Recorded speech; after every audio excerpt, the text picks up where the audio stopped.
Mike Dagger with Lucha Libre Online. Punk, it's been almost I 9 for years. sure got you guys blocked. I'm pretty sure. You saying you got Yeah, blocked? I'm pretty sure you got me blocked. I'm pretty sure. Positive. Yeah, okay. Especially after this question, you probably will like me even less. But I haven't answered yet, so you know. So it's been around 9 years since you've been world champion somewhere else again. How do you feel? You seem a little tired, but Well, the show is like fucking 12 hours.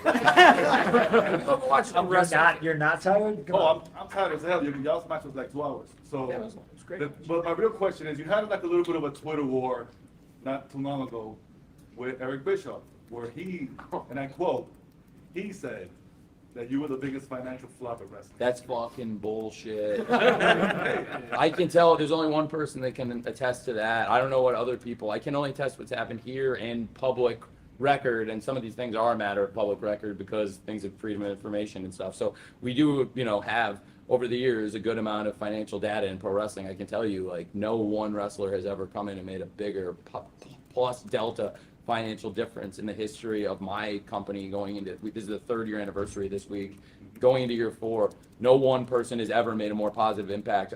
We just did a record pay-per-view buy. Every pay-per-view, he's done a 4 pay-per-view cycle now. Every one of them was the record.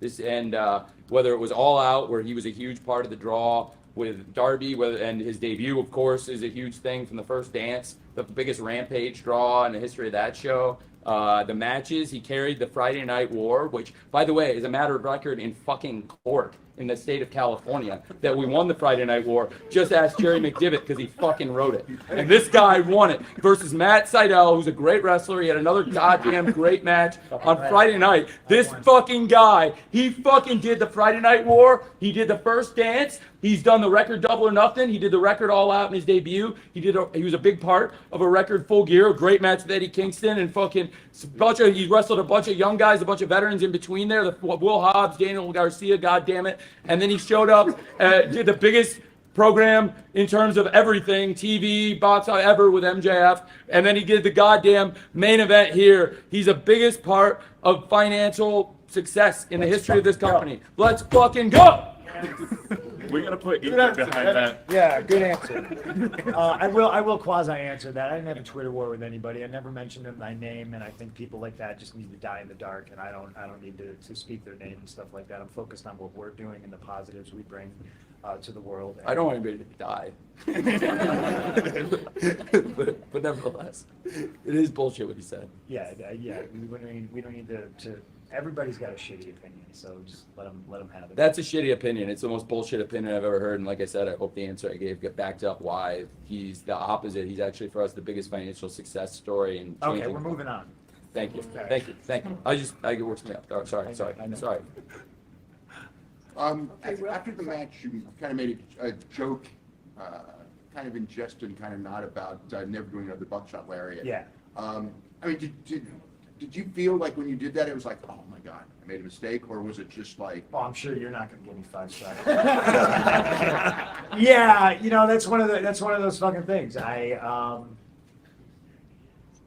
That's the only time that I've missed it since I've tried it. I did it on TV, and I just didn't hit it for whatever reason, and it sucks. But that's the fun thing about pro wrestling is I'm more comfortable when shit goes fucking sideways. Not everything needs to look perfect, in my opinion.